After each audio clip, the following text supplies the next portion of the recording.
YouTube की दुनिया में ना रोज लाखों कहानियां बनती और देखी जाती हैं। पर कभी सोचा है कि इन वायरल वीडियोस में भी जो हम आप देखते हैं पुरानी दंत कथाओं जैसी ही गहरी सीख छिपी हो सकती है। आज हम इन्हीं डिजिटल कहानियों के अंदर छुपे नैतिक कोड को समझने की कोशिश करने वाले हैं। तो सवाल ये उठता है कि इन वायरल हिंदी कहानियों के पीछे आखिर कौन सी नैतिक शिक्षा छिपी है। चलिए इसी का पता लगाते हैं। अब इसको समझने के लिए हम दो बिल्कुल ही अलग कहानियों पर नजर डालेंगे। एक तरफ है एक हीरो की कहानी जिसमें एक नेक दिल लड़का दो भेड़ियों को श्राप से बचाने के लिए 3 मुश्किल इम्तिहान देता है, और दूसरी तरफ एक ऐसी डरावनी कहानी है जिसमें एक बदला लेने वाली आत्मा आधी रात के बाद शमशान में घुसने वाले हर शख्स को मौत के घाट उतार देती है। अब देखने में तो ये कहानियां एक दूसरे से कोसों दूर लगती हैं, है ना? लेकिन ये जानकर हैरानी होगी कि इनके जो नैतिक मूल्य हैं, जो मॉरल कंपास है, वो एक ही दिशा की तरफ इशारा करता है। आइए देखते हैं कैसे। अच्छा, हर बड़ी कहानी की शुरुआत होती है किसी न किसी गलती या कह लीजिए पाप से। इन कहानियों में भी जो ये अलौकिक यानी सुपरनैचुरल घटनाएं होती है ना, वो एक अपराध के बाद ही शुरू होती हैं। यहाँ मजे की बात यह है कि दोनों कहानियों में जो अपराध हैं वो अलग अलग लेवल पर होते हैं। जैसे जादुई गुफा वाली कहानी में भेड़िए बेजुबान जानवरों को नुकसान पहुंचाते हैं और गांव वाले पैसों के लिए जंगल काट देते हैं। ये दोनों ही प्रकृति के खिलाफ किए गए अपराध हैं। वहीं हॉरर स्टोरी में बेटे प्रॉपर्टी के लिए अपनी मां का कत्ल कर देते हैं, जो कि निजी लालच है, और गांव वाले वो भी कातिल को भगाकर इस सामाजिक अपराध में शामिल हो जाते हैं। तो फिर इन कामों का अंजाम क्या होता है? चलिए देखते हैं कि कैसे ये गलतियां एक श्राप या अभिशाप में बदल जाती हैं। जो जादुई कहानी है उसमें श्राप को एक सजा की तरह दिखाया गया है। भेड़िया खुद ये बात मानता है, हमने जंगल के मासूम जानवरों को मारा और एक जादुई हिरण ने हमें ये सजा दी। मतलब ये एक तरह का न्याय है जो उनके किए गए गुनाह के बदले मिला। और इसके ठीक उलट डरावनी कहानी में जो आत्मा है उसका मकसद सिर्फ और सिर्फ बदला है।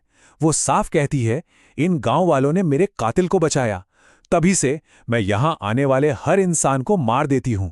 उसका गुस्सा हर उस इंसान पर है जिसकी वजह से उसे इंसाफ नहीं मिला। तो यहां पर ना दो बिल्कुल अलग सोच हैं।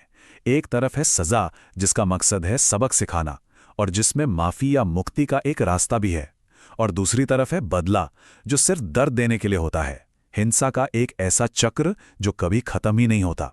तो फिर सबसे बड़ा सवाल यह है कि इन श्रापों से छुटकारा कैसे मिलता है? एक रास्ते के लिए चाहिए दिमाग और नेकी, और दूसरे के लिए एक गहरा भावनात्मक रिश्ता। अब जो हमारा हीरो है अर्जुन, वो अपनी काबिलियत साबित करने के लिए 3 बड़े चैलेंज पार करता है। उसे एक जादुई पेड़ की पहेलियां सुलझानी पड़ती हैं, एक विशाल कौवे के सवालों का जवाब देना होता है, और एक सुनहरे पेड़ की बुद्धिमानी की परीक्षा भी पास करनी होती है। और ये सब वो दूसरों की भलाई के लिए करता है, बिना किसी स्वार्थ के। और दूसरी तरफ जो हॉरर कहानी है उसका हल किसी इम्तिहान में नहीं बल्कि एक दर्दनाक अतीत के सच में छुपा हुआ है। ये कहानी है मालिनी की, एक माँ जिसे उसके अपने ही बेटों ने मार डाला। इसके बाद वो एक बदला लेने वाली पिशाचनी बन जाती है। फिर होता यह है कि सालों बाद उसकी पोती सुजाता, जिसे कुछ भी पता नहीं होता, वो उससे टकरा जाती है। और बस यहीं पर कहानी में एक इमोशनल टर्न आता है, जब पोती सुजाता अपनी दादी से कहती है, दादी माँ, मैं हाथ जोड़ के आपसे विनती करती हूँ, आप ये जगह छोड़ दीजिए और किसी की जान मत लीजिए। परिवार का यही रिश्ता, यही दया की अपील बदले की आग को हमेशा के लिए बुझा देती है। चलिए अब आखिर में इन दोनों कहानियों की सीख को जोड़कर देखते हैं, तो उनका जो एक जैसा नैतिक आधार है वो साफ साफ सामने आता है। तो आखिर में हम इन डिजिटल कहानियों से क्या सीखते हैं? पहली बात तो ये कि कर्मों का फल जरूर मिलता है, चाहे वो अकेले किए गए हों या पूरे समाज ने मिलकर। दूसरी चीज, दया हमेशा बदले से ज्यादा ताकतवर होती है। तीसरी, सहानुभूति ही वो चाबी है जिससे हिंसा और सजा का चक्र तोड़ा जा सकता है। और आखिर में कि कभी-कभी चीजों को ठीक करने के लिए किसी बाहरी व्यक्ति की जरूरत पड़ती है जो सही गलत को अनबायस्ड होकर देख सके। तो अगर इस पूरी बात को सिर्फ एक लाइन में कहना हो तो वो ये है, सहानुभूति का सिर्फ एक काम पीढ़ियों से चले आ रहे झगड़ों और नफरत को खत्म कर सकता है।